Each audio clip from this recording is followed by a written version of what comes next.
ஆண்டவனை பத்தி தான் டிராமா இருக்கும், ரைட்? எந்த டிராமாவா இருந்தாலும் பாத்தீங்கன்னா அந்த இந்த கதை அந்த கதை அதெல்லாம் தான் இருக்கும். அதனால ராமாயணம் மகாபாரதம் இதெல்லாம் ஆன்மீகமா தான் இருக்கும். ஆன்மீகம் சமூக நாடகங்களே இருக்காது. இந்த ராத்திரில கூத்தெல்லாம் அது பத்தி தான் இருக்கும். அல்லி ராணி கதை அந்த மாதிரி இல்லன்னா இருக்கும் மாதாஜி. அர்ஜுனன் அல்லி. அல்லி ராணி அர்ஜுனரா? ஆமா மாதாஜி, அல்லி ராணி அப்படி ஒரு நாடகம் போடுவாங்க மாதாஜி. எனக்கு தெரிஞ்சேன் மாதாஜி. அப்பெல்லாம் ராத்திரி கூத்துன்னா அதுதான் அல்லி ராணி அர்ஜுனன் கதை. அல்லி போய் அல்லி நிறைய மனைவி அர்ஜுனருக்கு. அப்ப அல்லி ராணி போய் கல்யாணம் பண்ணிப்பாங்களா? ஆமா மாதாஜி, அல்லி தான் பெரிய கிரேட். அங்க போய் அல்லியை வந்து விரும்புவா அர்ஜுனனை. அவருக்கு அப்ப நாடகம் போட்டு நான் பார்த்திருக்கேன் மாதாஜி.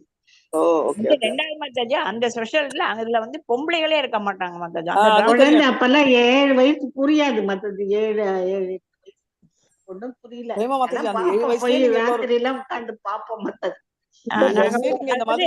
எல்லாமே ஆம்பளைங்க தான் பொம்பளைகள் மாதிரி இருப்பாங்க, வேஷம் போட்டுக்க. அல்லி ராஜ்யம்னு சொல்லுவாங்க. அது தெரியும் எனக்கு. எல்லாமே பெண்கள் ராஜ்யம், பெண்கள் ஆம்பளை மாதிரி இருக்காது. ஆனா அது அர்ஜுனருக்கு லிங்க் ஆனது தெரியாது. நான் நினைச்ச ஒரு அர்ஜுனனுக்கு நிறைய மனைவிகள் சொல்லுவாங்க. அது கரெக்ட். சோ 19th வந்து ப்ராஸ்டியூட்ஸ் எல்லாம் விபச்சாரிகள். இப்ப வந்து விபச்சாரிகள் என்னடா அந்த டைமே இருக்காங்களே அப்படின்னா 90% இங்க இருக்கிற விபச்சாரிகள் அவங்க அறிவது வந்து சொசைட்டி கேர்ள்ஸ். அதாவது நம்ம நினைக்கிற விபச்சாரம் இல்ல, இது வந்து ஆடுறது கூத்தாடுறது. இப்ப கூட நீங்க பாத்தீங்கன்னா கிருஷ்ணதாசி அப்படின்னு ஒரு கம்யூனிட்டி இருக்கு. அதனாலதான் நம்ம தேவதாசின்னு சொல்லுவோம். அவங்க வந்து என்னன்னா பிரைமர்லி அவங்க ரோல் வந்து வெறும் கிருஷ்ணர் கிட்ட பண்றது ஒண்டிதான் அவங்களோட ரூல். அவங்க வந்து வேற எதுவுமே வந்து பண்ண மாட்டாங்க. ஆனா இப்ப வந்து அந்த கன்ஃபியூஷன் அவங்களுக்கு இப்ப வந்து தப்பா மிஸ்ட்ரீட் பண்ண ஆரம்பிச்சுட்டாங்க. அப்படியே ப்ராஸ்டியூட்ஸ் தேவதாசிகள்னு சொல்லுவாங்க. தேவதாசிகள் இல்ல, கிருஷ்ணதாசின்றதே மேங்களூர் சைடு அப்படி சொல்லுவாங்க. அப்படி சொல்லுவாங்க. சோ அதனால வந்து இவங்க வந்து என்னன்னா இவங்க வந்து இவங்களுக்கும் பக்தி இருந்துச்சுன்னா இவங்க கிரேட்னு தான் சொல்லுவாங்க. எதுக்குன்னா நம்ம நினைப்போம் நம்ம பாக்குற அந்த கம்யூனிட்டியில கூட பக்தி இருந்தா எல்லாருமே கிரேட்னு சொல்றாங்க. ஏன்னா கிருஷ்ணரே அவங்களே ஏத்துக்கிறாங்க. அப்படி இருக்கச்சு அவர் காலத்துல ஏன் இது இருக்குன்னா இப்ப நார்மலா சில மனிதர்கள் விதிப்படி இதெல்லாம் பண்ணணும்னு. சாராயம் குடிக்க கூடாதுன்னு ஒரு ரூல் இருக்கு. ஆனா நம்ம கவர்மெண்ட் எதுக்கு சாராயம் பண்றது? குடிக்கணும்ன்ற எண்ணம் இல்ல.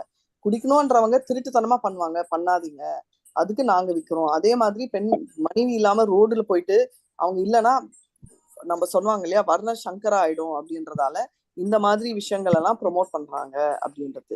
இவங்களும் வந்து ஓடி வந்து கிருஷ்ணரை பாக்குறாரு. ஸோ பேசிக்கலி எந்த கம்யூனிட்டியா இருந்தாலும், பிராமணர்ல இருந்து ஒரு தாய்ந்த கம்யூனிட்டியா இருந்தாலும் ஒரு விபச்சாரியா இருந்தாலும் கிருஷ்ணரை பாக்குறதுக்கு அவ்வளவு ஆர்வமும் இருந்துச்சு. அது எந்த விதமான ஸ்டாப்பேஜும் இல்ல அப்படின்னு. மத்த நம்ம நாளைக்கு கனெக்டிவ் பண்ணிடலாம். மாதாஜி வந்துட்டாங்க மாதாஜி. அதான். Hare Krishna ma'am, sorry just stepping out of 1 minute. I was waiting. நீங்க லேட் ஆச்சு. மார்னிங் கிளாஸ் இல்லம்மா நான் எடுக்கல. ஹரே கிருஷ்ணா மாதாஜி.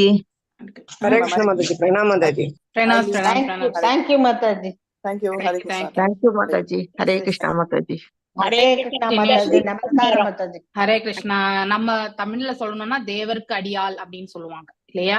ஈவன் சைவத்துல கூட உண்டு, இந்த இது உண்டு, தேவருக்கு அடியாள், தேவருக்கு அடியாள். பெண் குழந்தை தேவதாசி, இவங்க வந்து கிருஷ்ணதாசி. கோயிலுக்கு நேர்த்தி விடுறேன், கோயில விட்டுடுவாங்க. அதாவது ஒன்லி பர்ஃபார்மிங் த, வேற கெட்ட இதெல்லாம் போகவே மாட்டாங்க மாதாஜி. அவங்க பகவானே தான் கோவில்ல டான்ஸ் ஆடுறது. காலத்துல புதுக்கோட்டை நிறைய செஞ்சாங்களா மாதாஜி. அதுக்கப்புறம் அந்த ஒரு டாக்டர் அம்மா, ஒரு லேடி ஃபர்ஸ்ட் ஒரு டாக்டர், அவங்க புதுக்கோட்டை, அவங்கதான் வந்து மாதிரி குழந்தைகளை கொண்டு வந்து இது பண்ணக்கூடாது அப்படின்னு சொல்லி, அப்போ அந்த காலத்துல அந்த நாட்டுக்கோட்டை செட்டியார்கள் வந்து ரொம்ப செஞ்சாங்க அப்படின்னு புத்தகங்கள்ல வரும். ஆமா, தேவதாசி முத்துலட்சுமின்னு ஒருத்தவங்க வந்தாங்க. முத்துலட்சுமி அவங்கதான் மாதாஜி இதெல்லாத்தையும் ஒழிச்சு கட்டினாங்க மாதாஜி. Okay okay fine. ஏன்னா அது மிஸ்யூஸ் ஆகக்கூடாது இல்லையா? பின்னாடி தப்பா யூஸ் பண்ணுவாங்க. அத இப்ப இருக்கக்கூடிய காலகட்டம் வந்ததுதான். அப்புறம் இந்த இதெல்லாம் இவங்க எல்லாம் கெட்ட வார்த்தை எல்லாம் பேசுறாரு இல்லையா? எல்லாமே வந்து பேட் இன்டென்ஷனோட சொல்றது எல்லாமே வந்து அந்த மாதிரி வார்த்தைகள். நமக்கு கூட தீட்சை எடுக்கிறவங்களுக்கு தேவி தாசின்னு தான் வரும் பேர். சோ அதாவது நம்ம இறைவனுக்காக, அதாவது நம்மளாம் இறைவன் தொண்டிற்காக நம்மள அர்ப்பணித்து கொள்ள வேண்டியவர்கள் அப்படிங்கறதுதான் அந்த மீனிங். அந்த நம்ம பேரோட கடைசியில வந்து தேவி தாசி என்று இருக்கிறதுக்கு தாசர்கள் தாசிகள் அப்படின்னா சோ இறைவனுக்கு நாம தொண்டர்கள். அப்ப அதுதான் மீனிங். ஆனா அத வந்து காலப்போக்குல மாற்றம் அடைந்து அது ஒரு அதாவது தவறான ஒரு மீனிங்க கொடுக்கக்கூடிய ஒரு நிலைக்கு வந்துருச்சு இல்லையா? சோ இப்ப தவறான செயல்கள் செய்ய ஆரம்பிச்சுட்டாங்க. அது கடவுளுக்கு நிறுத்தி விட்டாக்க இவங்க வேற மாதிரி போயிட்டாங்க. அதனாலதான் அந்த வர்ணசங்கரா இதெல்லாம் அதாவது பாத்தீங்கன்னாக்கா அதெல்லாம் இருக்கக்கூடாதுங்கிறதுக்காகதான் இதெல்லாம் மேனேஜ்டு இல்லையா சர்வீசஸ். ஒரு சமுதாயம் வந்து பாத்தீங்கன்னாக்கா நெறிமுறையோட இருக்கணும் அப்படிங்கிறதுக்காக வந்து இருந்ததுதான் அந்த இது. ஆனா அது காலப்போக்குல எல்லாமே தவறான ஒரு விடைக்கு வந்துருச்சு. சோ ஓம் நமோ பகவதே. சாமிக்கு முன்னாடி டான்ஸ் ஆடுறதுக்காக வச்சிருந்தாங்க மாதாஜி அவங்க. ஆமா ஆமா கரெக்ட் எக்ஸாக்ட்லி அதுதான். அவங்க ஆம்பளைங்க எல்லாம் வந்து மேல அடிப்பாங்க. அது பின்னாடி அப்படி மாறிடுச்சு. எங்க ஊர்ல ஒரு பொண்ணு இருந்தது, எங்க அக்காட்ட சொல்லிட்டு அழுதுச்சு இப்படி பண்றாங்க அப்படின்னு சொல்லிட்டு. ஓகே அதான் சொல்றேன், தவறா பயன்படுத்துற ஆரம்பிச்சனால்தான் இப்ப அந்த இதுவே இல்லாம போயிடும். சோ இப்போ நம்ம வந்து செஷன் இப்போ 11வது அத்தியாயம் உங்களுக்கு ரிவிஷன் பண்ணிட்டு இருக்காங்க. ஏன்னா அடுத்த வாரம் டெஸ்ட் இருக்கு. உங்களுக்கு ஒரு ரிவிஷன். உங்களுக்கு வந்து இது ஃபர்ஸ்ட் கேண்டோ உங்களுக்கு வந்து ஜென்ரலா ஐ திங்க் ஃபர்ஸ்ட் சாப்டர்ல இருந்து போயிட்டு இருக்கு இல்லையா உங்களுக்கு ரிவிஷன். இது முக்கியமானது எல்லாமே உங்களுக்கு எல்லாமே ஞாபகம் இருக்கணும். யாரெல்லாம் இதுல கலந்துக்கிறாங்களோ கண்டிப்பா ஞாபகம் இருக்கும். கலந்துக்காதவங்க கண்டிப்பா மிஸ் பண்ணுவாங்க. ஓகே. ஆனா எல்லாமே இன்னைக்கு கிருஷ்ணனுடைய இது ரொம்ப நல்லா இருக்கும் மாதாஜி. அது ரொம்ப அழகா இருக்கு மாதாஜி. படிக்கணுமே, உட்கார்ந்து படிக்கணும் மாதாஜி. இன்டர்வியூ முடிச்சுட்டு நாங்கெல்லாம் உட்கார்ந்து டெய்லி ஒண்ணு படிக்கிறோம் மாதாஜி. படிக்கணும் போல இப்பவே இவ்வளவு ஆர்வமா இருக்கு. ஆனா சென்டென்ஸா படிக்கணும் மாதாஜி. அதுக்கெல்லாம் நேரமே இல்ல மாதாஜி. படிங்க. உங்களுக்கே நேரம் இல்லைன்னா எங்களுக்கு எல்லாம் என்ன நேரம் இருக்கும் போது அப்படி இல்ல மாதாஜி. அதாவது இப்போ நீங்கெல்லாம் பொறுப்புகள் எல்லாம் முடிச்சிட்டீங்க, உங்களுக்கே நேரம் இல்லைன்னா எங்களுக்கு பொறுப்புகளை சுத்தி வச்சிருக்கோம். ஹெல்த் வேற முதுகோலி வந்து அது கரெக்ட். நான் இல்லன்னு சொல்ல, அதுக்கு ஈஸி சேர்ல படிச்சுட்டு உட்காந்து இப்படி கொஞ்சம் அப்படி சாஞ்ச மாதிரி படிச்சு உட்காந்து இப்படி வச்சு படிக்கும். ஒவ்வொரு அந்த பரீட்சை இதெல்லாம் ரொம்ப நல்லா கேளுங்க. நீங்க ஜஸ்ட் கூகுள்லயே பாத்தீங்கன்னாக்கா உங்களுக்கு வீடியோஸ் கண்டிப்பா இருக்கு. பிரபுபாதருடைய வீடியோஸ் இருக்கு. Anyway you are able to understand. ஒருத்தர் சொல்லுவார் மாதாஜி, ஜெகத் சாட்சி தாஸ். ரொம்ப நல்ல திருவனந்தபுரம் அவரு நல்லா இருக்கும். Okay fine. கேளுங்க, அந்த மாதிரி லெக்சர்ஸ் எல்லாம் கேளுங்க. தமிழ்ல கூட நிறைய லெக்சர்ஸ் இருக்கு. ஏதாவது ஒண்ணு சந்தேகம்னா அவருடைய ஸ்பீச் எடுத்தோம்னா அந்த டாபிக்ல பார்த்தோம்னா நமக்கு ஆன்சர் கிடைக்கும் மாதாஜி. கரெக்ட். அது கேட்பாங்க. முந்தா நாள் கூட ஒரு இது கேட்டேன். அந்த நிர்ஜல ஏகாதசியை பத்தி ஒருத்தர் பேசினார் மாதாஜி எங்க ஊர் கோயில்ல முந்தா போன இந்த ஏகாதசி சமீபம். கரெக்ட். ஏன் கூட குடுக்கணும், எதுக்கா இருக்கணும் அப்படின்னு சொல்லி சேலத்துலயும் நிறைய பேசுவாங்க மாதாஜி. எஸ் கேளுங்க எல்லாம். வென்னவர் உங்களுக்கு படிக்க முடியாத ஒரு ஹெல்த் ப்ராப்ளம் இருக்குனால உட்கார முடியாத சுச்சுவேஷன் இருக்கும்போது கொஞ்சம் சாய்ந்த மாதிரி படுத்துட்டு நீங்க லெக்சர்ஸை வந்து உன்னிப்பா கவனிங்க. தூங்கிடாதீங்க. Okay. It's a human tendency. தூக்கம் வர்றது வந்து ஹியூமன் டெண்டன்சி. யாருமே அதுக்கு விதிவிலக்கு கூட கிடையாது. அதனால அதை நான் இத்தனை நாள் இல்ல மாதாஜி. இன்னைக்கு ஸ்டாண்டிங் பண்றப்ப தூங்கிட்டு, அதனாலதான் இன்னைக்கு கிளாஸ் காலையில கொஞ்சம் லேட் ஆயிடுச்சு. அதை கம்ப்ளீட் பண்ணிட்டு வந்தோம் மாதாஜி. இன்னைக்கு என்னமோ அப்படி எனக்கே தெரியாம அந்த மாலை கீழே விழுந்தது மாதாஜி. ரொம்ப மனசுக்கே வேதனை. இன்னைக்குதான் அந்த மாதிரி எனக்கு ஆயிருக்கு மாதாஜி. மாதாஜி நான் சாண்டிங் பண்ணிட்டு தான் இருந்திருக்கேன். எனக்கே தெரியாம மாலை கீழே விழுந்திருக்கு. அப்புறம் அப்படியே தூங்கி போயிட்டு தூக்கமே பத்தலையே என்னவோ மாதாஜி. அதனால இன்னைக்கு அந்த மாதிரி என்னுடைய இத்தனை நாள்ல இன்னைக்குதான் மாதாஜி அந்த மாதிரி மாலை கீழே விழுந்திருக்கு. அதுக்கப்புறம் பண்ணிட்டு தான் கிளாஸ்க்கு வந்த மாதாஜி. கிரேட். அதெல்லாம் பெரிய இதுன்னு நினைச்சுக்காதீங்க. உடல் அயர்வு இருக்கும் பொழுது கண்டிப்பாக இது நிகழக்கூடிய ஒன்றுதான். ஆனா அது ஏதோ தப்பாயிடுச்சுன்றதை விட நம்ம ஆரோக்கியத்தை வந்து கொஞ்சம் ரெஸ்ட் எடுத்து பண்ணலாம். இன்னைக்குதான் இந்த மாதிரி நான் தூங்கி என்னன்னு தெரியல மாதாஜி. அதெல்லாம் பேஜார் வயது இந்த மாதிரி உடம்பு வர வர ரொம்ப, அதனால சீக்கிரமா படிச்சிடணும், நம்ம இதெல்லாம் சீக்கிரம் படிக்கணும், அந்த உத்வேகம் வேற மண்டையில ஓடிட்டே இருக்கும். அது எப்ப முடியும், எப்ப அடுத்தது படிப்போம். டோன்ட் வரி, எல்லாமே நல்லபடியா நடக்கும். நீங்க இந்த மாதிரி சில சறுக்கல்கள் கண்டிப்பா எல்லாருக்குமே உண்டு. பிரேமா மாதாஜிக்கு மாத்திரம் கிடையாது, எனக்கு கூட வரும். அதெல்லாம் இது இவங்களுக்கு வரும் வராதுன்றதுலாம் கிடையாது. உடம்பு when it needs rest, அந்த சமயத்தை நம்ம ரெஸ்ட் எடுக்காம நம்ம உபயோகப்படுத்தும் பொழுது அது எப்பயோ ஒரு தருணத்துல இந்த மாதிரி கண்டிப்பா நிக்கும் இல்லையா? என்னதான் பக்தி பாவத்தோட நம்ம சொல்லிட்டே இருந்தா கூட உடல் கேட்காது இல்லையா? மனசு ஒண்ணுதான் கேட்கும். மனசுதான் பக்தியின் தரப்புல இருக்குமே ஒழிய உடல் அயர்வு பிசிக்கல் கிராஸ் நம்ம கண்ட்ரோல்லே இருக்காது இல்லையா? மனசு எஸ் ஓவர் டயர்ட் எல்லாம் நம்ம கையில கிடையாது. அதனால நீங்க அதுக்கெல்லாம் நீங்க நிறைய வேலை பார்த்துட்டேன் கொஞ்சம். அதனாலதான் மனசு அதை படிக்கணும் இதை படிக்கணும் அத்தனை இந்த காண்டம் படிக்கணும் அப்படி மனசு அவ்வளவு பிஸியா இருக்கு. ஆனா பிசிக்கலா ரொம்ப இதா இருக்கு. ஹரே கிருஷ்ணா. ஓம் நமோ பகவதே வாசுதேவாய. ஓம் நமோ பகவதே வாசுதேவாய. ஓம் நமோ பகவதே வாசுதேவாய. நாராயணம் நமஸ்கிருத்யம் நரம் சைவ நரோத்தமம் தேவீம் சரஸ்வதிம் வியாசம் ததோ ஜயம் உதீரயேத்.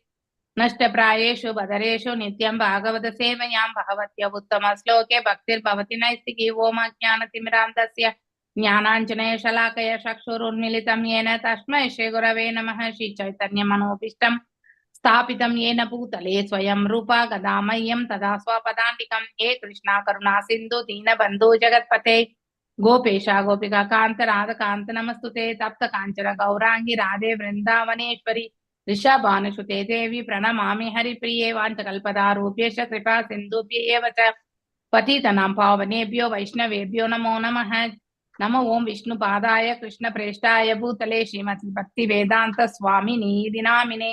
नमस्ते सारस्वते देवे गौरवाणी प्रचारिणे निर्विशेष शून्यवादे पाश्चात्य देशधारिणे. जय श्री कृष्ण चैतन्य प्रभु नित्यानंद श्री अद्वैत गदाधर श्रीवासदि गौर भक्त वृंदा. हरे कृष्णा कृष्ण कृष्ण हरे हरे. हरे राम राम राम हरे हरे. जय राधा माधव कुंज बिहारी. जय राधा माधव कुंज बिहारी. जय राधा माधव कुंज बिहारी. जय राधा कुंज बिहारी. जय गोपी जनवल्लभा गिरिवरधारी. गोपी जनवल्लभा गिरिवरधारी. जय गोपी जनवल्लभा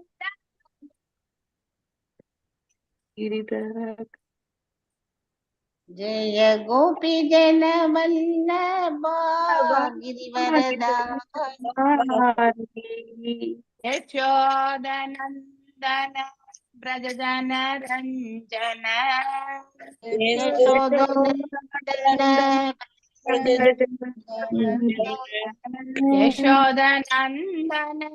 ब्रजजन रञ्जन. यशोदनन्दन ब्रजजन रञ्जन. यमुना तीरा वनचारी. यमुना तीरा वनचारी.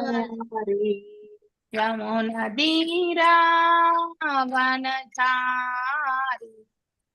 यमुना तीरा वनचारी. जय राधा माधव कुंज बिहारी. जय राधा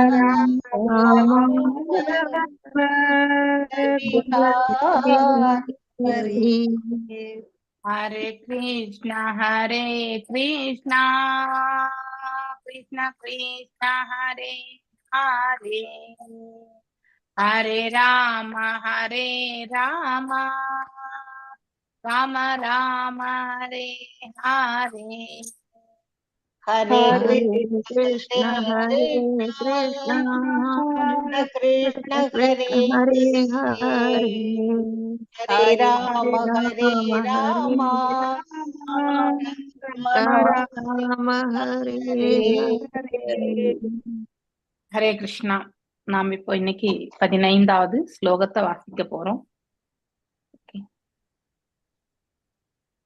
ஜெய மகாலட்சுமி மாதாஜி வாசிங்கோ.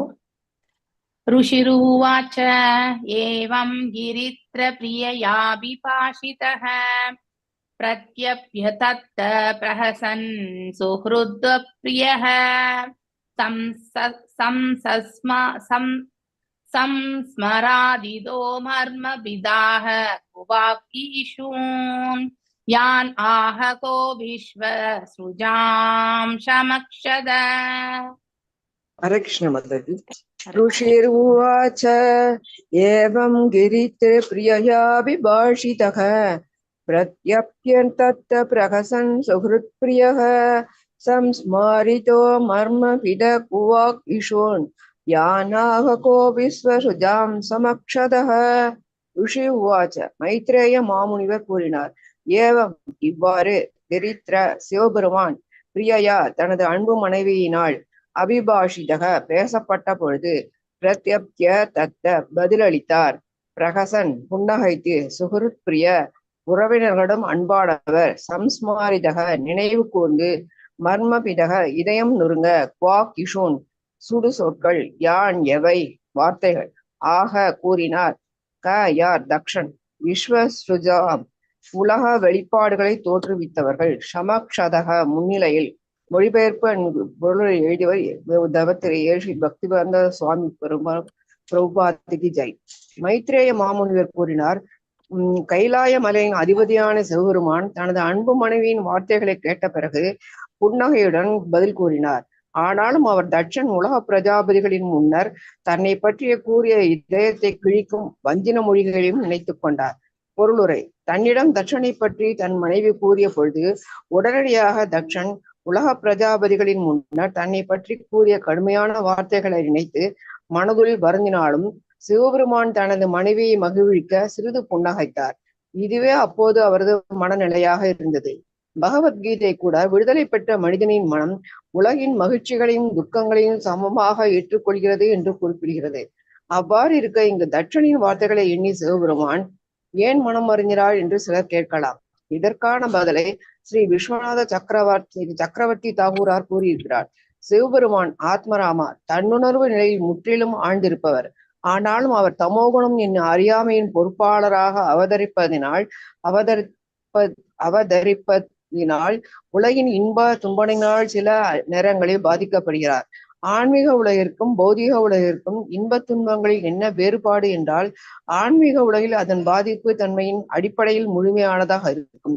பூரண உலகில் ஒருவர் வருந்தலாம், ஆனால் துன்பம் என்று சொல்லப்படும் அதன் வெளிப்பாடு எப்பொழுதும் முழு மகிழ்ச்சி நிறைந்ததாய் இருக்கும்.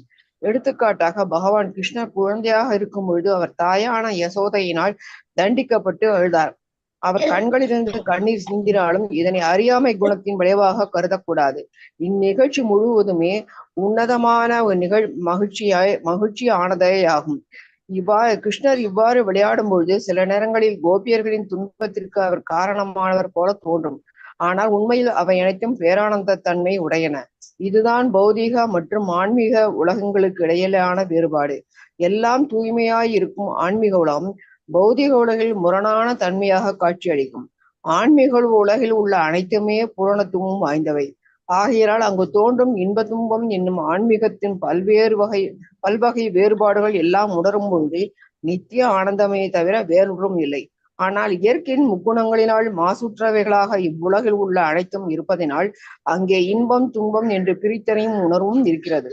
ஆதலினால் தான் ஆத்ம உணர்தலை முற்றிலும் பெற்றிருந்தும் சிவபெருமான் ஜட இயற்கையின் அறியாமை குணத்திற்கு பொறுப்பாளர் ஆனதனால் வருத்தமுட்டார். ஹரே கிருஷ்ண மதாஜி. தேங்க்யூ மதாஜி. ஹரே கிருஷ்ணா. ஹரே கிருஷ்ணா. ருஷிருவாச்ச ஹரே கிருஷ்ணா எல்லாருக்கும்.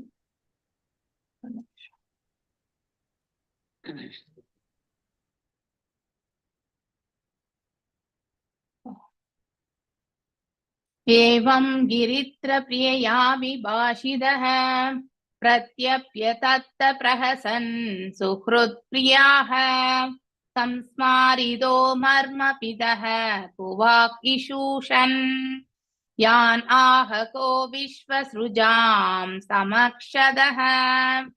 சோ இது வரைக்கும் நம்ம என்ன ஸ்லோகங்கள் படிச்சோம்? தக்ஷனுடைய 2ஆம் வேள்வியை பற்றி படிச்சுட்டே வரோம். சோ அதற்கு சிவபெருமானை தவிர்த்து எல்லோரையுமே தக்ஷன் அழைப்பு விடுத்திருக்கின்றான் என்பதையுமே படிச்சுட்டு வரோம். ஆகாயத்துல பல்வேறு, அதாவது தேவர்களும் கிண்ணறர்கள் கிம்புருடர்கள் இல்லையா, இவங்க எல்லாருமே அந்த ஆகாய விமானத்தில் அந்த யாகம் நடக்கக்கூடிய இடத்தை நோக்கி அங்கே சென்று கொண்டிருந்தவர்களை பார்த்து சதிக்கும் தன்னுடைய தந்தை நடத்தக்கூடிய அந்த யாகத்திற்கு செல்ல வேண்டும் என்ற ஒரு ஆசை எழுகிறது. அதனால் சிவபெருமானுடைய உயர்வான நிலை, உண்மையிலே அவருடைய ஹையர் குவாலிட்டிஸ் உண்டு இல்லையா, அத்தகைய ஒரு குவாலிட்டிஸ் எல்லாமே பகவானை சிவபெருமானுக்கு நினைவு கூற வச்சு இல்லையா, மேலும் தன்னுடைய விண்ணப்பத்தையுமே சதி இந்த இடத்துல சமர்ப்பிக்கிறாள் இல்லையா. செல்வதில் எந்தவித தவறும் இல்லை, அதுக்கு ஒரு ஜஸ்டிபிகேஷன் கூட இல்லையா. அதாவது குரு, நண்பன், தாய், அதுக்கப்புறம் கணவன் வீடு, இந்த தாய் வீடு, கணவன் வீடு, இந்த 4 இடங்களுக்குமே அழைக்காமல் செல்வதற்கு பெண்ணுக்கு ஒரு அதாவது உரிமை உண்டு அப்படிங்கறத இதுக்கு அழைப்பி விடிச்சாதான் போகணும்னு இல்ல அப்படிங்கறத மேற்கோள் காட்டி எடுத்துரைக்கப்படுகிறது. யாரால? சதியாக. இவ்வாறு கேட்டுக்கொண்ட பிறகு இப்போ அதாவது சிவபெருமான் புன்னகிக்கிறார். ஆனா அவர் புன்னகிக்கும் பொழுது அவர் மனசுல அவர் பேசிய அந்த 17 அவதூறுகள் எல்லாமே ஞாபகம் வருது இல்லையா. எத்தனை அவதூறுகள் பேசினார் அவர் தக்ஷன் 17 இல்லையா. அது என்னன்னாக்கா நிரா பிரத்ரப இல்லையா, அதாவது வெட்கமின்றி அப்படின்னுட்டு இல்லையா.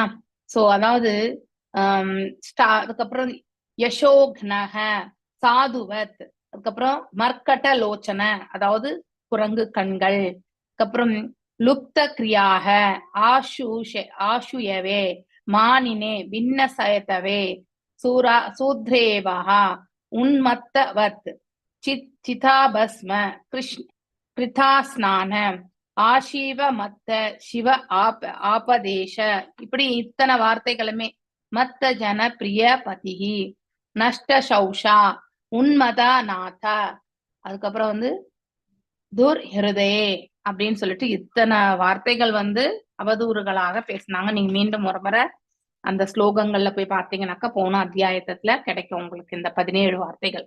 ஆல்ரெடி நீங்க எல்லாரும் மார்க் பண்ணி வச்சிருப்பீங்கன்னு நினைக்கிறேன் புக்ல இல்லையா. சோ இத்தனை வார்த்தைகளுமே தக்ஷன் பேசினது எல்லாமே யாருக்கு நினைவுக்கு வருகிறது?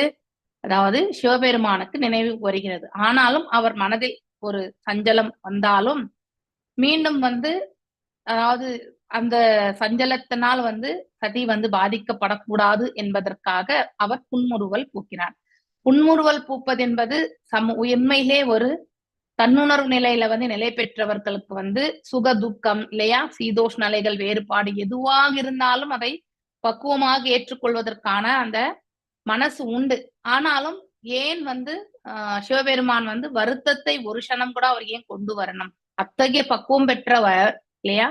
அவர் ஹையஸ்டா இருக்கிறதுனால அது எதனால் என்றால் அவர் தமச குணத்தினுடைய அதிபதி இல்லையா, அதனுடைய பாதிப்பு தான் இந்த இடத்துல நாம மீண்டும் படிக்கலாம். கொஞ்சம் டீட்டெயிலா இருக்கு. ருஷிருவாச்ச, மைத்ரேய மாமுனிவர் கூறினார், ஏவம் இவ்வாறு கிரித்ர சிவபெருமான் பிரியையா தனது அன்பு மனைவியினால் அபிபாஷித கேசப்பட்ட பொழுது பிரத்யக் பதிலளித்தால் பிரஹசன் புன்னகைத்து சுஹ்ருத பிரியக உறவினர்களும் அன்பானவர் சம்ஸ்மாரித நினைவு கூர்ந்து மர்ம பிதக இதயம் நொறுங்க குவாக் ஈஷுன் கடுஞ்சொற்கள் யான் எவை, அதாவது வார்த்தைகள் ஆக கூறினார். கஹ யார்? தக்ஷணன், அதாவது விஸ்வஸ்ருஜாம் உலக வெளிப்பாடுகளை தோற்றுவித்தல், சமாக்ஷதக முன்னிலையில். So all glories to Srila Prabhupada. Srila Prabhupada ki jai. So translation. Maitreya மாமுனிவர் கூறினார், கைலாய மலையின் அதிபதியான சிவபெருமான் தனது அன்பு மனைவியின் வார்த்தைகளை கேட்ட பிறகு புன்னகையுடன் பதில் கூறினார். ஸோ அவர் ரிப்ளை வந்து நம்ம நார்மலான மனிதராக இருந்து எப்படி இருப்பாங்க, கேட்க கூட நமக்கு பர்மிஷனே கிடைக்காது இல்லையா?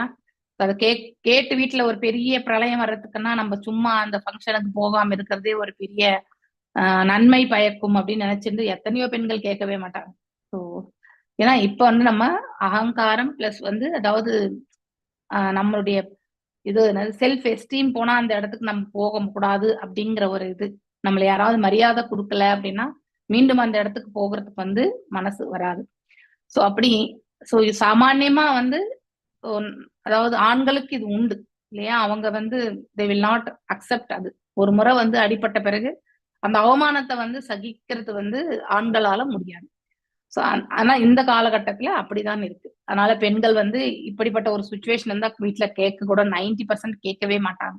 சில பேர் தான் ரூலிங் அப்படின்னு கிளம்பி போறவங்களும் உண்டு, அது வேற ரகம்.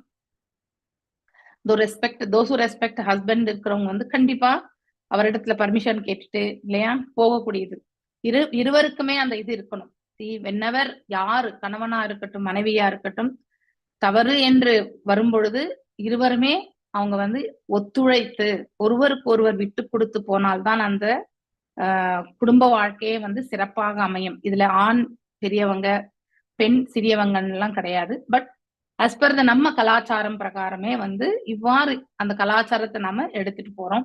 இந்த இடத்துல கண்டிப்பா நம்ம வித் பெர்மிஷனோட தான் போறதுதான் உசிதமான ஒரு செயல் இல்லையா? சோ அத சதியினுடைய செயல்களிலிருந்தே நாம தெரிஞ்சுக்கணும் எங்க இருந்து இந்த கலாச்சாரம் வருது. இந்த பிரபஞ்சத்தை ஆளக்கூடிய அந்த சிவபெருமானம் தாயாரிடத்துல இருந்து தான் வருது. நாம எல்லாம் அதை தான் ஃபாலோ பண்ணிட்டு இருக்கோம் இல்லையா? ஆனாலும் அவர் தக்ஷன் உலக பிரஜாபதிகளின் முன்னர் தன்னை பற்றி கூறிய இதயத்தை கிழிக்கும் வஞ்சினை மொழிகளை நினைத்து கொண்டார். இஸ் ரீகலெக்டிங் இல்லையா?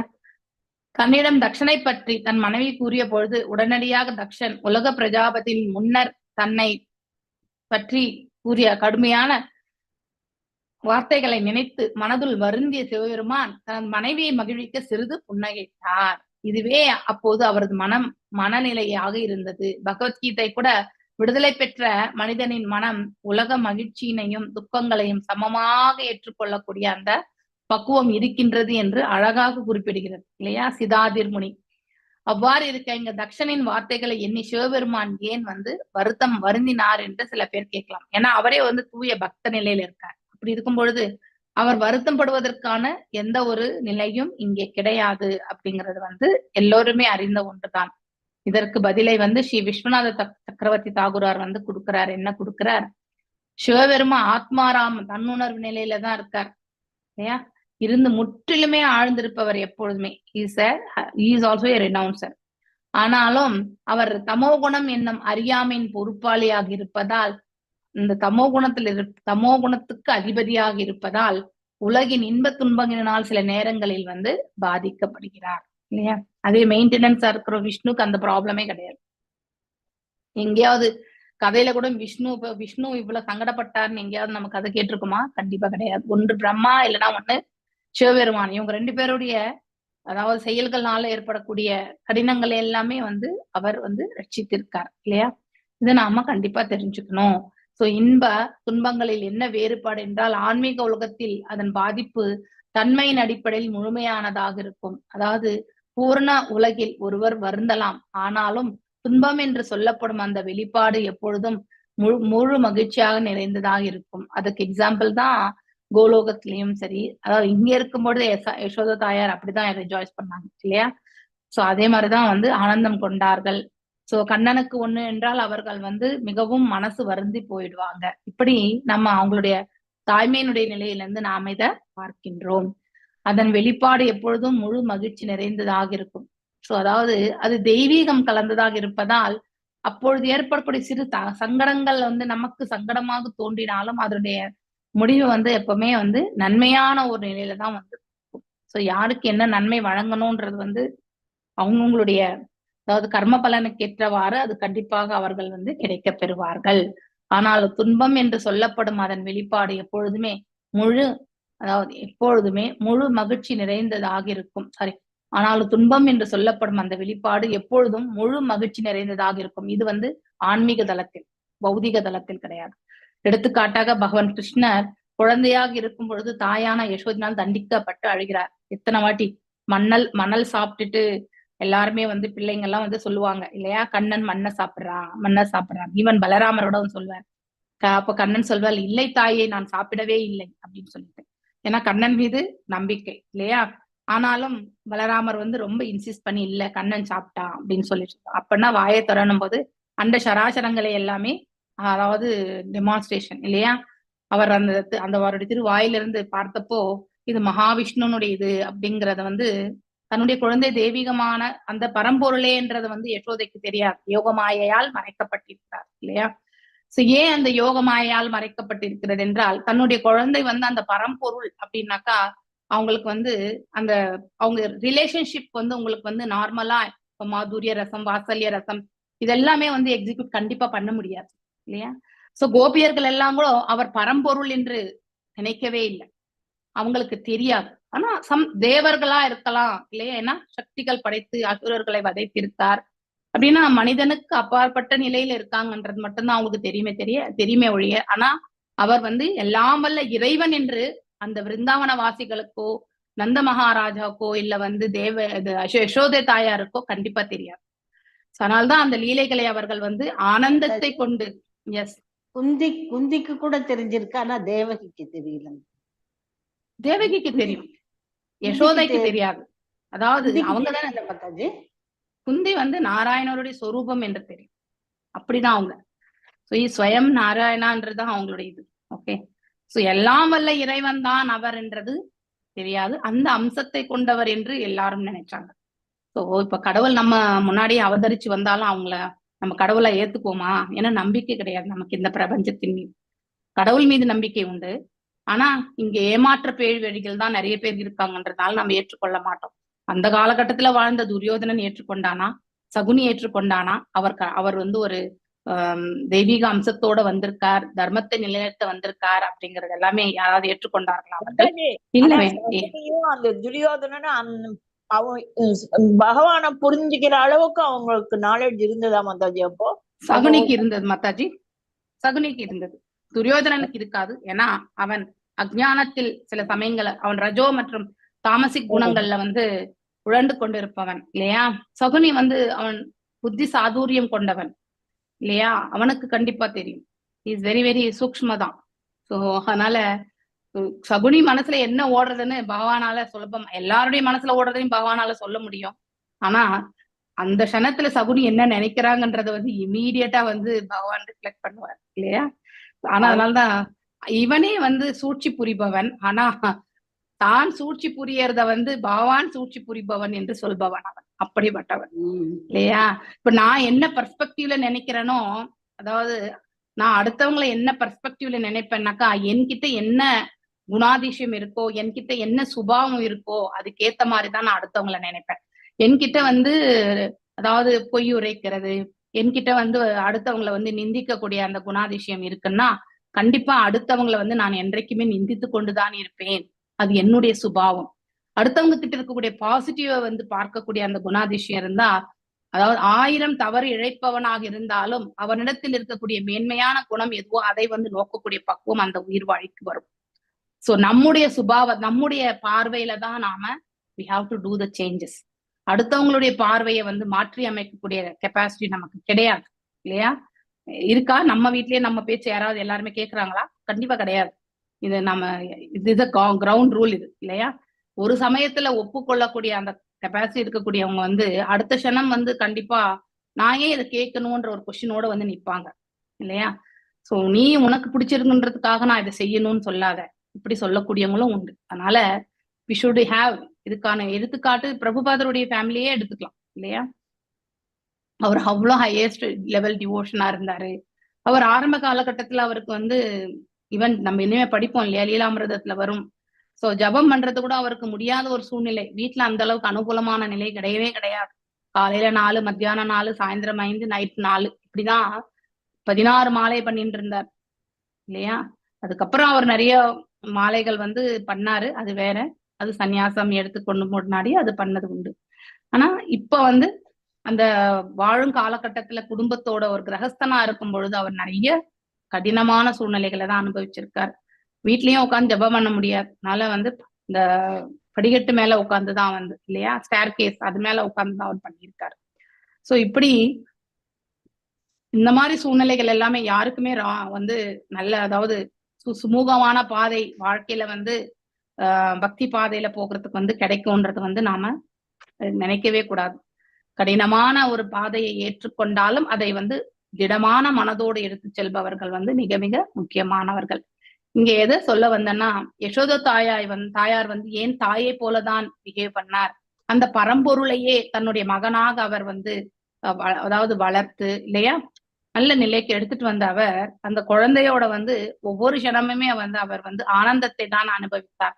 கண்ணனை கண்டித்து விட்டாலும் மனசுல கஷ்டம், அந்த உரலோட கட்டி வச்சிருந்தாலும் குழந்தைய கட்டிட்டோமேன்ற வருத்தம், கட்ட முடியலன்ற ஒரு வருத்தம், இது எல்லாமே இருந்தது இல்லையா. அந்த இடத்துல வருத்தம் இருந்தாலும் அதுல ஒரு இன்பம் இருக்கின்றது என்பதை தான் இந்த இடத்துல சொல்லப்படுது. மேல் உலகத்தில் அந்த ஆன்மீக தளத்தில் வந்து நம்ம பகவானுக்கு செய்யும் பொழுது அங்கே எல்லாமே சேவைதான் இல்லையா. அந்த சேவையை வந்து ஒவ்வொரு சேவையுமே ஐயோ நம்ம இதை இப்படி பண்ணிருக்கலாமே அப்படிங்கிற ஒரு வருத்தம் இருக்குமே ஒழிய நம்முடைய சுயநலத்திற்கான ஒரு வருத்தம் எதுவுமே இருக்காது அந்த இடத்துல இல்லையா. அங்கே அனைத்துமே இறைவனுக்காக. ஆனா நாம புவியில வாழும் பொழுது இந்த பௌதீகத்துல அந்த மாதிரி கிடையாது. நம்முடைய சுயநலத்திற்காகத்தான் நாம நிறையவே வந்து ஆனந்தத்தையுமே சரி துக்கத்தையுமே சரி நாம் அனுபவிக்கிறோம்.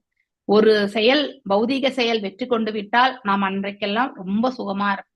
ஒரு தவறு ஒன்று இழைத்து விட்டு இல்ல ஒரு பெரிய இழப்பை வந்து ஏற்படுத்தின பிறகு அன்றைக்கெல்லாம் நாம துக்கமா தான் இருக்கும் இல்லையா. அந்த துக்கத்திலிருந்து மீள்வதற்கு நமக்கு 2-3 நாட்களாவது தேவைப்படும். இப்படிப்பட்ட சூழ்நிலைகள் தான் இந்த பௌதீக உலகத்துல இருக்கிறது. ஆன்மீக தளத்தில் வந்து சுக துக்கம் இருக்கின்றது என்றாலும் அந்த இடத்துல எல்லாம் இறைவனை திருப்திப்படுத்துவதற்கான செயல்களால ஏற்படுவதாகும்.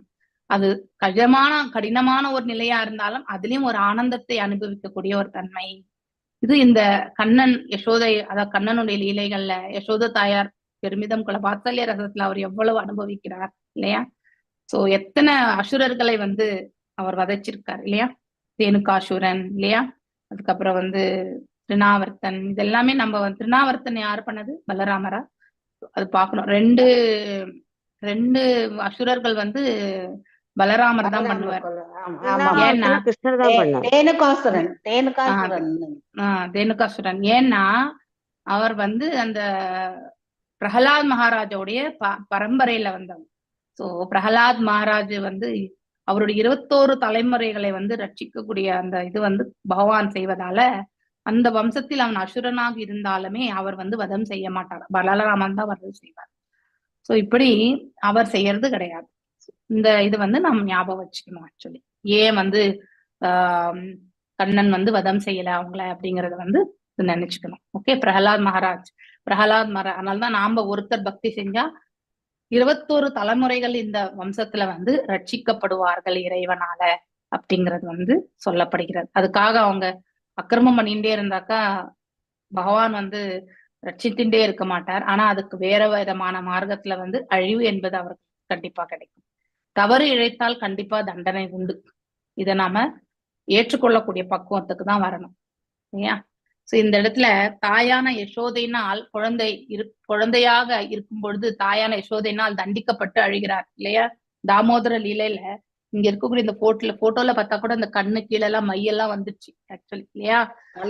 உண்மையில ஆமா, அவர் அழ வேண்டிய இந்த ஜெகத்தையே படைத்தவர், இந்த ஜெகத்துக்கே வந்து நாயகன் அவர் கண்களில் நீர் வழியுதுன்றது, அதாவது இஸ் ரிஜாய்சிங் தட், அந்த பேர ஆனந்தத்தோட அதை அனுபவிக்கிறார் அந்த லீலைகளை வந்து இல்லையா. சோ தாயார் இடத்துல உண்மையிலே வந்து ஒரு குழந்தை என்ன தவறு இழைத்தால் கண்டித்தால் என்ன செய்யுமோ அந்த செயலை வந்து அவர் செய்து அதுலயும் அவர் பேரானந்தத்தை அனுபவிக்கிறார். சோ சிந்தினாலும் அதனை அறியாமை குணத்தின் விளைவாக கருதக்கூடாது. அதனால அது அஜ்ஞானத்துல இருந்து, ஏன் அவர் பரம்பொருள் எதுக்கு அழணும், அவர் வந்து அவருடைய பவரை காட்டக்கூடாதா அப்படின்னு சொல்லிட்டு நாம அஜ்ஞானமா இருந்து கொண்டு கொஸ்டின் கேட்கக்கூடாது. அங்கே அன்பு பரிமாற்றங்கள் வந்து நிகழ்கின்றது என்பதை உணரக்கூடிய அந்த பக்குவம் தான் நமக்கு வரணும் இல்லையா. அதுதான் மிக மிக முக்கியமானதே. கிருஷ்ணர் இவ்வாறு விளையாடும் போது சில நேரங்களில் கோபியர்களின் துன்பத்திற்கு அவர் காரணமானவர் போல தோன்றும். ஏன் இந்த சீன் செப்பரேஷன் எல்லாமே பார்த்தோம். அதுக்கப்புறம் கிருஷ்ணர் வருவாரு, இதெல்லாம் நம்ம பார்த்தோம். கடைசியில வந்து பிருந்தாவனத்தை விட்டு செல்லக்கூடிய அந்த தருணங்கள், கோபியர்கள் எப்பொழுதுமே கண்ணனையே மனதில் எண்ணிக்கொண்டு இல்லையா அந்த மாதிரி ஒரு நிலையில இருந்தவங்க. சோ இப்படி அங்கே கோபியர்கள் வந்து கண்ணனோடு இருந்த அந்த ரிலேஷன்ஷிப் வந்து பாத்தீங்கன்னா செப்பரேட்டா இருக்கிற மாதிரி நினைச்சாலும் அவர்கள் மனதில் இருந்து அவர் என்றைக்குமே வந்து அகலவே இல்லை. அதனால்தான் அந்த கண்ணன், விருந்தாவனத்தில் இருந்த கண்ணன் எப்பொழுதுமே விருந்தாவனத்தை விட்டு அகன்றது கிடையாது அப்படிங்கிறது வந்து சில வியாக்கியானங்கள்ல வந்து சொல்லப்பட்டிருக்கு. அங்கே சென்றது எல்லாமே இந்த சக்தி ஆவேச அவதாரம் விஷ்ணு தத்துவம் தான் சென்றது என்பதை வந்து எடுத்துரைக்கப்படுகிறது. இதெல்லாமே ரியலைசேஷன், பெரிய பெரிய ஆச்சாரியர்களுடைய ரியலைசேஷன். அது அவ்வாறு அவர்களுடைய வியாக்கியானங்கள்ல அவங்க தொகுத்திருக்காங்க. ஆனால் உண்மையில் அவை அனைத்தும் பேரானந்த தன்மையை உடையன. இதுதான் பௌதீக மற்றும் ஆன்மீக உலகங்களுக்கு இடையிலான வேறுபாடு இல்லையா. பௌதீக உலகம் என்பது சுகம் என்றாலும் சுகம், துக்கம் என்றாலும் துக்கம், அப்படிதான் நம்ம அதை ஃபீல் பண்ணுவோம். ஆன்மீக உலகத்துல சுக துக்கம் எதுவா இருந்தாலும் அது அனைத்துமே இறைவனை சார்ந்தது இருப்பதால் அங்கே சுகம் துக்கம் இரு நிலைகளுக்கும் எந்த ஒரு வேறுபாடுமே இருக்காது. சோ எல்லா தூய்மையாக இருக்கும் ஆன்மீக உலக பௌதிக உலக முரணான தன்மையை காட்சியளிக்கும். இங்க அதுக்கு குவைட் ஆப்போசிட். அங்க வந்து அந்த மாதிரி நிலை கிடையாது. ஆன்மீக உலகில் உள்ள அனைத்துமே பூர்ணத்துவமா முழுமை அடைந்தவை இல்லையா. ஆகையால் அங்கு தோன்றும் இன்ப துன்பம் என்னும் ஆன்மீகத்தின் பல்வகை வேறுபாடுகள் எல்லாம் உணரும் பொழுது நித்திய ஆனந்தமே ஏற்படும், வேறு எதுவுமே இருக்காது. இப்ப கண்ணனுடைய லீலைகள் எல்லாம் வந்து நமக்கு கேட்கும்போது வெறுமனே சுகத்தை கொடுக்கக்கூடிய ஒன்றுதான் இருக்கா, செயல்கள் கிடையாது இல்லையா. அங்கே வதங்களும் உண்டு. இந்த மகாபாரத போரையே அவருடைய விருப்பப்படிதான் நிகழ்ந்தது இல்லையா. அநேக பலிகள் வந்து ஏற்பட்டது இல்லையா. எத்தனை பேர் மாண்டார்கள், கோடி கோடியா வந்து ஜனங்க மாண்டு போனாங்க. ஆனாலும் வந்து அந்த பாரத போரை வந்து அவர் நிகழ்த்திதான் காட்டினார். ஆனால் இறுதியில வந்து யுதிஷ்டிர மகாராஜாவை வந்து அரசனாக்கி 32 ஆண்டுகள் வந்து இந்த பிரபஞ்சத்தை வந்து நல்ல முறையில் அரசாண்டு இல்லையா. ஈவன் தேவர்கள் எல்லாமே யுதிஷ்டிர மகாராஜ் தன்னுடைய உலகத்துக்கு வருவாரா அப்படிங்கிற அந்த ஒரு எதிர்பார்ப்புகளோடு இருந்தார். சோ அவருடைய உண்மையான அது 12th சாப்டர்ல வருது அது. சோ பரீட்சித் மகாராஜோடைய பிறப்பு அந்த சாப்டர்ல வந்து அவருடைய குணாதிசயங்களை பற்றி எடுத்துரைக்கிறது. அப்போ அந்த மாதிரி ஒரு குவாலிட்டிஸ். ஸோ அஜாத சத்ரு இல்லையா, அவருக்கு வந்து யாருமே விரோதியே கிடையாது. அவருடைய ஆட்சி காலம் வந்து நல்ல அட்மினிஸ்ட்ரேஷன், மனைவி இல்லையா, உடன் பிறந்த சகோதரர்கள், இதெல்லாமே அவர் இருந்த பொழுதிலும் சோ அது எல்லாமே இருந்தாலும் அவருடைய கடமையை அவர் என்றைக்குமே தவறினது கிடையாது. ஒரு தூய பக்தர் அனைத்து சூழ்நிலைகளுமே வந்து தனக்கு அனுகூலமாக இருந்தே ஆக வேண்டும், அனுகூலமற்ற நிலை இருந்தால் அதை வெறுக்கிறதோ அந்த மாதிரி ஒரு குணாதிசயம் வந்து ஒரு தூய பக்தரிடம் இருக்காது. அனுகூலம் கிடைச்சிட்டேன்றதுக்காக அகங்காரத்தை வெளிப்படுத்துவதோ இல்லை அனுகூலமற்ற நிலை இருக்கின்றதே என்று வருத்தப்படுவதோ அவங்களுக்கு இருக்காது. அந்த சூழ்நிலை தான் வந்து யுதிஷ்டிர மகாராஜ் வந்து இருந்த நிலை. அதனால இங்கே இன்பம் துன்பம் என்று பிரித்தறியும் உணவு இருக்கிறது, நமக்கு இருக்கு இல்லையா. சில சமயத்துல நிகழ்வுகள் எல்லாமே நமக்கு ஏற்றுக்கொள்ளக்கூடிய மனசு இருக்காது. இம்மீடியட்டா நாம அதுக்கு ரியாக்ட் பண்ணிடுவோம், பிடிக்காது அப்படிங்கிறது. நம்ம என்னதான் அது செய்யக்கூடாதுன்னு நினைச்சாலுமே இந்த குணாதிசயம் என்ன பண்ணும், நம்மள வெளிப்படுத்த ஆரம்பிச்சோம். அதனால்தான் ஆத்ம உணர்தலை முற்றிலும் பெற்றிருந்தும் சிவபெருமான் கூட அது இந்த இக உலகத்துக்கே சம்பந்தப்பட்டது. ஜட இயற்கையின் அறியாமை குணத்திற்கு பொறுப்பாளர் ஆனதினால் வருத்தமுற்றார் என்று அதற்கான ரீசன். வை சிவா அப்படிங்கிறது வந்து இந்த ரொம்ப அற்புதமான விளக்க உரை. வசந்தி மாதாஜி வாசிங்க. ஸ்ரீ பகவானுவாச்ச வபோதிதம் சோபனம் ஏவ சோபேன அநாஹுதா அபியந்தி பந்துஷு தே யதி அனுத்பாதித தோஷ திருஷ்டோ பலிய சானாத்மவ்ய மதனே மன்யுனா. எஸ் வாசிங்க மாதாஜி. ஹரே கிருஷ்ண மாதாஜி. ஹரே கிருஷ்ண மாதாஜி. ஸ்ரீ பகவான் உவாச்ச द्वयोदितं शोपनम् एव शोभने अनाहुताभि अभियन्ति बन्धुः ते यदि अनुत्पातित दोषदृष्टयो பலியசானாத்மே மதேன மன்யுனா. ஸ்ரீ பகவான் வாச்ச, உயர்ந்த பகவான் பதில் கூறினார். துவயா உன்னால், உதிதம் சொல்லப்பட்டவை, சோபனம் உண்மை, உண்மைதான். ஏவ நிச்சயமாக. சோபனே எனது அன்பிற்குரிய அழகான மனைவியே. அனாகுதா அழைப்பில்லாமலேயே. அபி கூட. அபயந்தி போவது. பந்துகு நண்பர்களின் மத்தியில். தே அவர்கள் நண்பர்கள். யதி இருந்தால். அனுட்பாதித்த தோஷ திருஷ்டய மதேன தோஷந்திஷ்டய குற்றம் காணப்பட்டார்கள். பலியசா மிக முக்கியமானது. அனாத்மிய மாதேன உடலின் அடையாளம் காரணமாக ஏற்படும் ஆணவம். மன்யுனா ஆத்திரத்தினால். மொழிபெயர்ப்பு. மேன்மை மீது பகவான் பதில் கூறினார், எனது அன்பிற்குரிய அழகான மனைவியே, அழைப்பில்லாமலேயே ஒருவன் தன்னுடைய நண்பின் இல்லத்திற்கு போகலாம் என்று நீ கூறியது முற்றிலும் உண்மையே. அதுவும் அவன் உடலில் அடையாளம் காரணமாக தனது விருந்தினரிடம் குற்றம் கண்டு அதன் மூலம் அவனிடம் சினம் கொள்ளாதவனாக இருக்கும் பொழுது மட்டுமே. பொருளுரை. சதி தன்னுடைய தந்தையின் இல்லத்திற்கு சென்றால் உடலில் அடையாளத்தினால் ஆணவம் கொண்டிருக்கும் தக்ஷன் தவறேதும் இழைக்காத ஒன்றுமறியாத அவளை கண்டால் இரக்கம் சிறிதுமற்று ஆத்திரம் கொள்வார் என்று சிவபெருமானால் முன்னரே உணர்ந்து கொள்ள முடிந்தது. தட்சன் தனது செல்வ செருக்கினால் ஆணவம் முற்றிருப்பதனால் அவன் ஆத்திரமுற்றால் அதனை அவளால் தாங்கிக் கொள்ள முடியாது என்று சிவபெருமான் எச்சரித்தார். ஆகையினால் அவள் அங்கே போகாமல் இருப்பதே நல்லது. இவ்வுண்மையினை நேரடியாக அனுபவித்தவர் சிவபெருமான். தவறேதும் இழைக்காதவராயா இருந்தும் தட்சன் பலர் முன்னிலையில் அவரை கடுமையான வார்த்தைகளினால் சபித்ததை அவரால் மறந்துவிட முடியுமா? தேங்க்யூ மாதாஜி. தேங்க்யூ. சோ இங்க அதாவது அழைக்காமலே நண்பருடைய வீடு, குருனுடைய வீடு, தாயினுடைய வீடு, அதுக்கப்புறம் கணவன் வீடு, இந்த 4 இடங்களுக்கு செல்வதற்கு உரிமை உண்டு.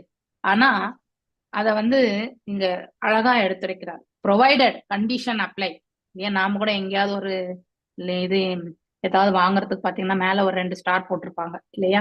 அழகா ஒரு அட்ராக்டிவான அட்வர்டைஸ்மெண்ட் கொடுத்துருப்பாங்க.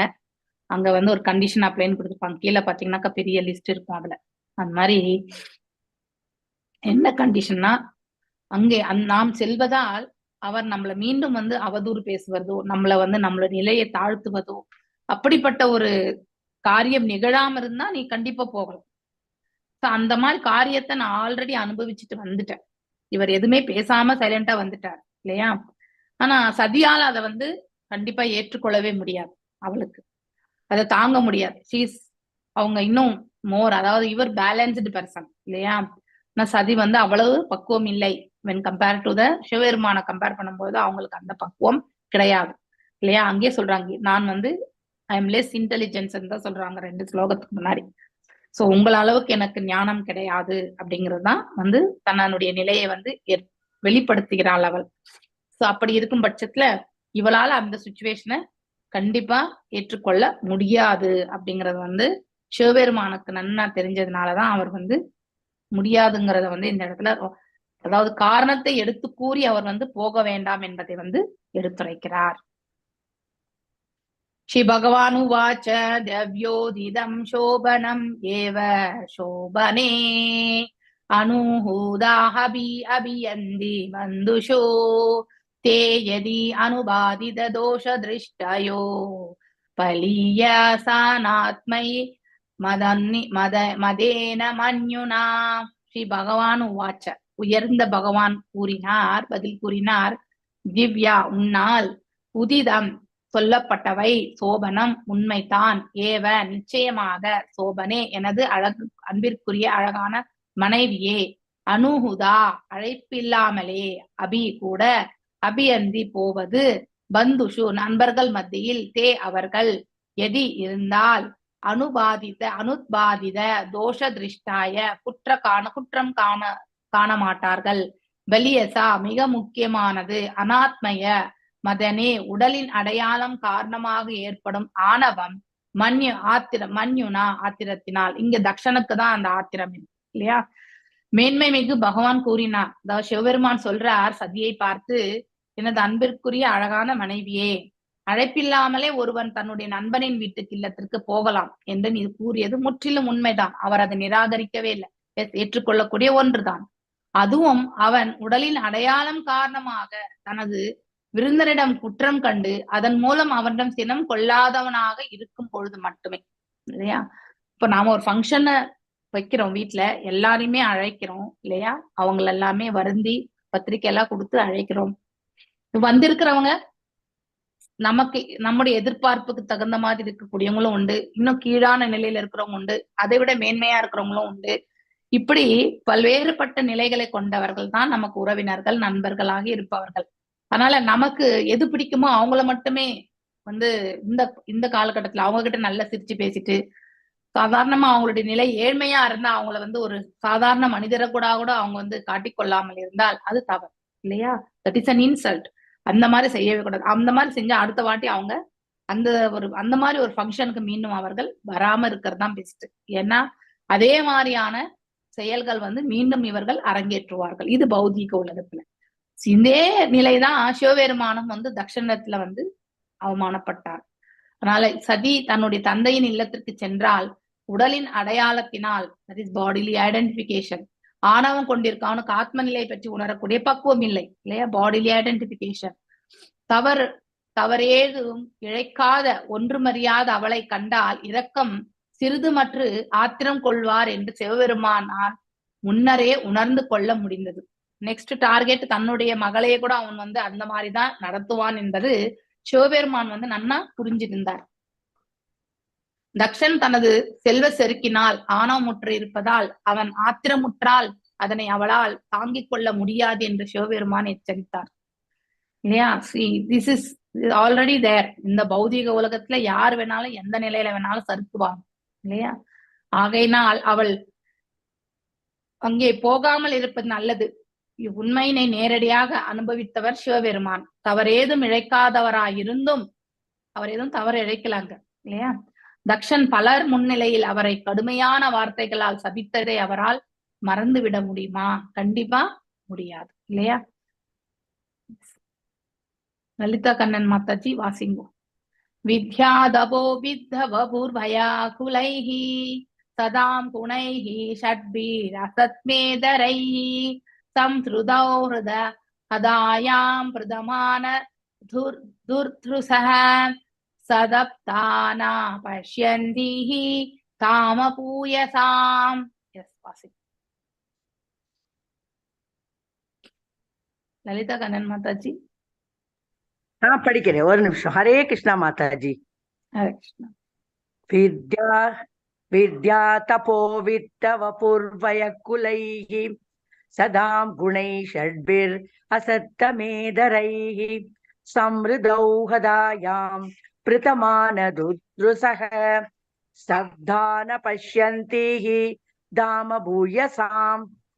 வித்யா கல்வி, தபஹ தவம், வித்த செல்வம், வபுகு உடலின் அழகு போன்றவை, வயக இளமை, குலை குடிப்பிறப்பு, ஸ்தாம் மங்களமான, குணைஹி இது போன்ற தன்மைகளினால், ஷட்பிஹி 6 அசத்தம இதரை மகாத்மா அல்லாதவர்களுக்கு எதிரான பலனை கொடுக்கும், சம்ருதௌ நர்புத்தி, ஹதாயாம் தொலைந்துவிடும், பிருதக மான, துர்துருசக கர்வத்தினால் குருடாவர், சதப்தாக கர்வம் கொண்டு, ந இல்லை, பஷ்யந்தி பார்க்க, ஹி ஆக, தாம பெருமைகள், பூயசாம் மகாத்மாக்களில். மொழிபெயர்ப்பு. கல்வி, தவம், செல்வம், அழகு, இளமை மற்றும் குடிப்பிறப்பு என்னும் 6 குணங்களும் உயர்ந்தோர்க்குரியவனாக இருந்த போதிலும் அவற்றை பெற்றுவிட்டோம் என்னும் கர்வத்தினால் ஒருவர் கருத்து குருடர் ஆகிறார். அதனால் அவர் தனது நற்குணங்களை இழக்கிறார். மேலும் மிகச்சிறந்த மகாத்மாக்களின் பெருமைகளை கூட அவர்களால் பாராட்ட முடிவதில்லை.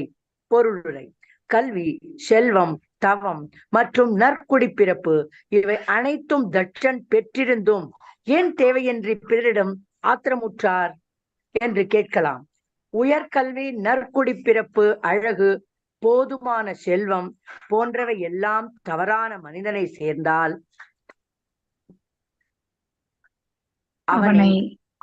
அவனை ஆணவக்காரனாக மாற்றுவதோடு மோசமான விளைவுகளையும் அவை உண்டு பண்ணும்.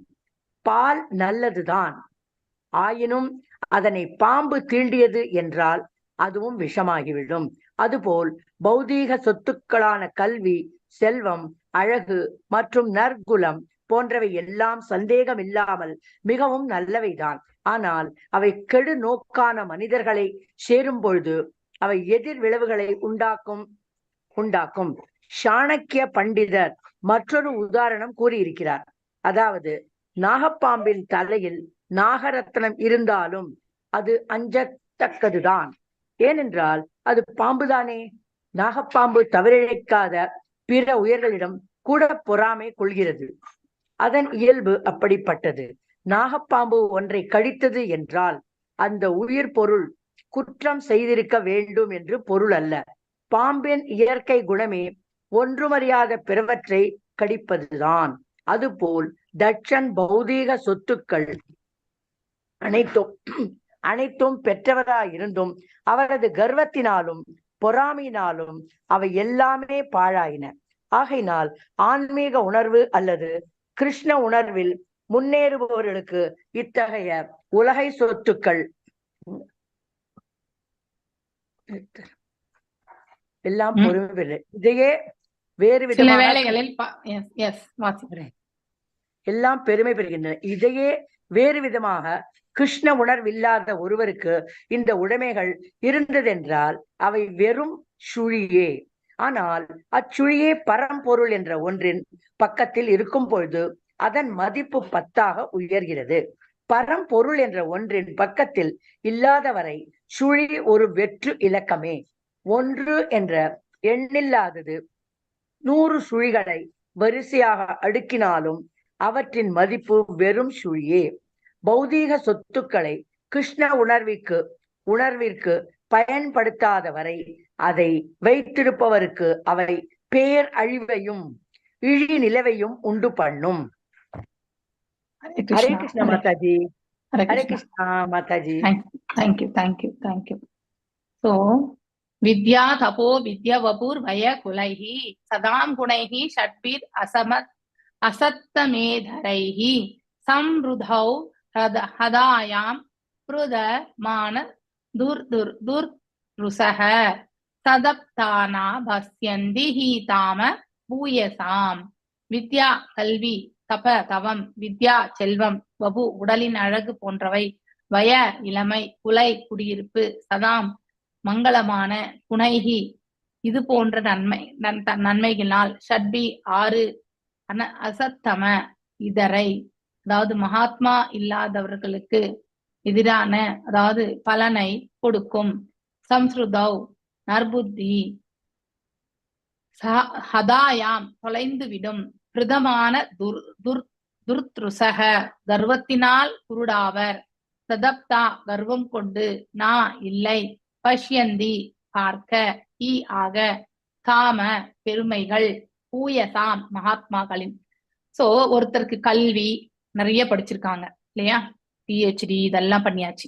தவம், ஒரு சிலர் பாத்தீங்கன்னாக்கா பக்தியிலையும் தவத்திலையுமே மேன்மையா இருப்பாங்க.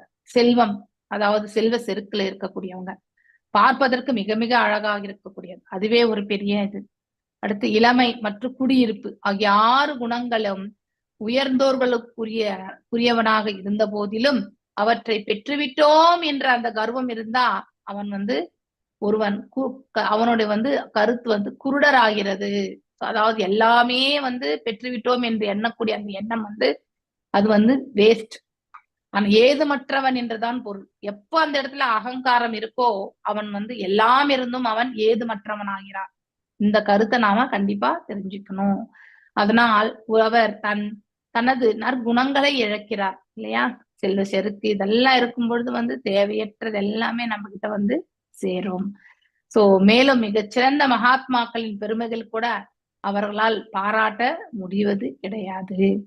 சோ இங்க இந்த 6 விதமான செயல்களை ஏன் தேவையின்றி பிறரிடம் மாத்திரம் இவை அனைத்துமே தட்சன் பெற்றிருக்கான். ஆனா எதுக்கு அவன் வந்து அனாவசியமா வந்து கோவப்பட வேண்டும் இல்லையா?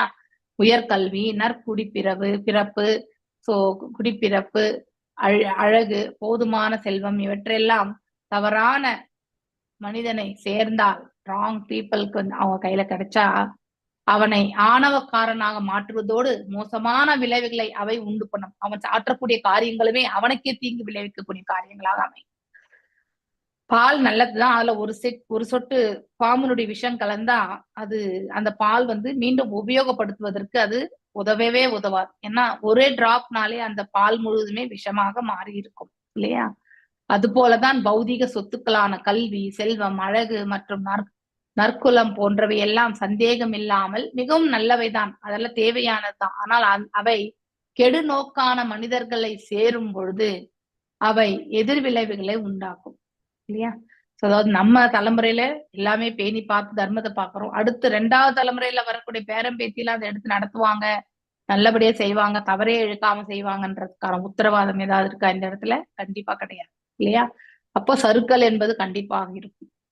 அதனாலதான் எதிர்விளைவுகள், ரியாக்ஷன்ஸ் இல்லையா? பாவங்களை எல்லாம் சம்பாதிக்கிறது. சாணக்கிய பண்டிதர் மற்றொரு உதாரணம் கூறியிருக்கிறார். இந்த கருத்தை கூட நம்ம வேற இடத்துல படிச்சிருக்கோம். அதாவது நாகப்பாம்பின் கோப்ரா இல்லையா? ஜுவல்லான கோபா. சோ அப்படி அந்த நாகப்பாம்பினுடைய தலையில் நாகரத்தினம் இருந்தாலும் அது அஞ்சத்தக்கதுதான். So it is not giving any greatness. எதுவுமே, அதாவது நாகப்பாம்பு எதுமற்ற அந்த தலையில இல்லாதப்பயோ அந்த ரத்தினக்கல்ல வந்து தலை மேல வந்து அந்த கிரீடத்தை வச்சிருந்தாலும் எந்த மதிப்புமே கிடையாது. நாகப்பாம்புடைய சுபாவம் அது கொத்தத்தான் செய்யும். சோ அத நாம கண்டிப்பா தெரிஞ்சுக்கணும். ஏனென்றால் போய் படிச்சோம் மாதாஜி, வித்யா அந்த ஏனென்றால் அது பாம்பு தானே. நாகப்பாம்பு தவறிழைக்காத பிற உயிர்களிடம் கூட பொறாமை கொள்கிறது. தேளு மற்றும் பாம்பு இது ரெண்டுமே அஞ்ஞானம். இதை நம்ம வந்து கண்டால் நாம கண்டிப்பா அதை கொல்லதான் வேண்டும். அதை நாம கொல்லலைன்னா அது நம்மளை கொன்னும், நமக்கு வந்து கஷ்டத்தை கொடுக்கும். ஸோ அதனால்தான் நாகப்பாம்பு அதன் இயல்பு அப்படிப்பட்டதுதான். நாகப்பாம்பு ஒன்றை கடித்தது என்றால் அந்த பொருள் முழுதுமே பாய்சன் தான். அதை மறுபடியும் வந்து உபயோகப்படுத்த முடியாது. அது வந்து தன்னுடைய, அதாவது உயிருள்ள பொருளா இருந்தா அது இம்மிடியட்டா மரணத்தை ஸ்வீகரிக்கும். அது போல தக்ஷன் பௌதிக சொத்துக்கள் அனைத்துக்குமே பெற்றவராக இருந்தாலும் கூட அவரது கர்வத்தினாலும் பொறாமையினாலுமே அவை எல்லாமே வந்து பாழாயின இல்லையா? இந்த இப்ப யஜ்ஞம் வந்து இதாக போது நிகழத்தான் ஆகையினால் ஆன்மீக உணர்வு அல்லது கிருஷ்ண உணர்வின் முன்னேறுபவர்களுக்கு இத்தகைய உலக சொத்துக்கள் சில வேளைகளில் பாதகத்தையே உண்டு பண்ணுகின்றன இல்லையா? சோ அது வந்து பாதிப்பு தான் ஏற்படுத்தி கொடுக்குதுன்றது வந்து சொல்லப்படுகிறது. மேலும் குந்தி தேவி கிருஷ்ணரை தொழும் பொழுது அவரை அகிஞ்சன கோச்சரா, இது ஒரு அகிஞ்சன கோச்சரா. அகிஞ்சனா அப்படின்னாலே என்னன்னாக்கா இந்த பௌதீக செயல்களுக்கு, பௌதீக பொருட்களுக்கு அப்பாற்பட்ட நிலை. ஈஸ் அ நிர்குணவாதி இல்லையா? அதனாலதான் அகிஞ்சனா அப்படிங்கிற நாமம் வந்து, அந்த பெயர் வந்து மிக மிக இம்பார்ட்டன்ட். பௌதீக, நீங்க ஐ திங்க் மோஸ்ட்லி குந்தி பிரேயர்ஸ்ல வந்து இந்த வார்த்தை படிச்சு அகிஞ்சனா என்ற வார்த்தை ரொம்ப முக்கியம். above the material platform. அதாவது நம்ம எல்லாருமே இந்த 3 குணங்களோட தான் உழன்னு இருக்கோம். ஆனா பகவான் அப்படி கிடையாது. Is above the 3 modes actually இல்லையா? ஜென்மைஸ்வரிய ஸ்ரித ஸ்ரீதி ஏதமான மதப்புமால் நைவார்த்திகத்ய புதாத்தும் வை காமகிஞ்சர கோசரம் அகிஞ்சன கோசரம்னு வந்து. எஸ். அதனால பௌதீக வெறுமை நிலை கூட கிருஷ்ண உணர்வில் முன்னேற்றுபவர்களுக்கு சாதகமானதுதான் இல்லையா? வெற்று பௌதீக வெறுமை, பௌதீகத்துல நம்ம எதுவும் இல்லாத நிலை இருந்தாலும் நமக்கு சாதகம் தான். ஆனா நிறைய வச்சுட்டு இருந்தா அதை மேனேஜ் பண்றது கஷ்டம். ஒருவர் முழுமுதற் கடவுளான நிலையான உறவினை அறிந்தவராயிருந்து தனது சொத்துக்களான உயர்கல்வி, அழகு, உயர்குல சிறப்பு போன்றவற்றை எல்லாம் பகவானின் தொண்டிற்காக பயன்படுத்துகிறார்கள் என்றால் இல்லையா, அச்சொத்துக்களை எல்லாம் பெருமையை பெறுகின்றன. சோ எதையுமே இறைவனுக்காக ஆற்றப்படுவது எல்லாமே நன்மையான செயல்களாக அமையப்பெறும் என்பதை நாம இந்த கூற்றிலிருந்து மீண்டும் தெரிந்து கொள்ளணும். மேலும் இதை வேறு விதமா கிருஷ்ண உணர்வு இல்லாத ஒருவருக்கு இந்த உடைமைகள் இருந்தால் அவர் வேறு வழிதான் நடத்துவார் இல்லையா? எல்லாமே பௌதீகத்துக்காக தான் அவருடைய செயல்கள் அமைய பெற்றிருப்போம். மேலும் அச்சுழியே பரம்பொருள் என்ற ஒன்றின் பக்கத்தில் இருந்த பொழுது அதன் மதிப்பு 10 உயர்கிறது. ஃபார் எக்ஸாம்பிள், நிறைய ஜீரோஸ் போட்டிருக்கீங்க. அந்த ஜீரோஸ்க்கு முன்னாடி ஒரு 1 போட்டா அதுக்கு ஒரு வேல்யூ. எத்தனை ஜீரோஸ் வேணாலும் போடுங்க, ஆனா வித்தவுட் 1 அது எல்லாமே 10 ஜீரோ வந்தாலும் ஜீரோ தான் இல்லையா? அந்த கருத்து தான் இந்த இடத்துல சொல்ல. சுழி என்பது 0. ஓகே, சோ ஒன்றின் பக்கத்தில் நிறைய ஜீரோ போட்டாக்கா அதற்கு வேல்யூ உண்டு. பரம்பொருள் என்ற ஒன்றின் பக்கத்துல நாம எல்லாருமே பாத்தீங்கன்னாக்கா ஜீரோஸ் தான் இல்லையா? அவருடைய இதனால நாம இங்க இயங்கி கொண்டிருக்கின்றோம், செயல்பட்டு கொண்டிருக்கின்றோம், இதெல்லாம் நிகழ்கின்றது. அவரின்றி நாம வெறும் பூஜ்யங்கள் தான், சுழிதான். ஓகே, ஒன்று என்றால் எண்ணில்லாத 100 சுழிகளை வரிசையாக அடுக்கினா கூட எல்லா ஜீவன்களையுமே வரிசையா நம்ம இது பண்ணாலும் அவற்றின் மதிப்பு வேறு சுழிதான்.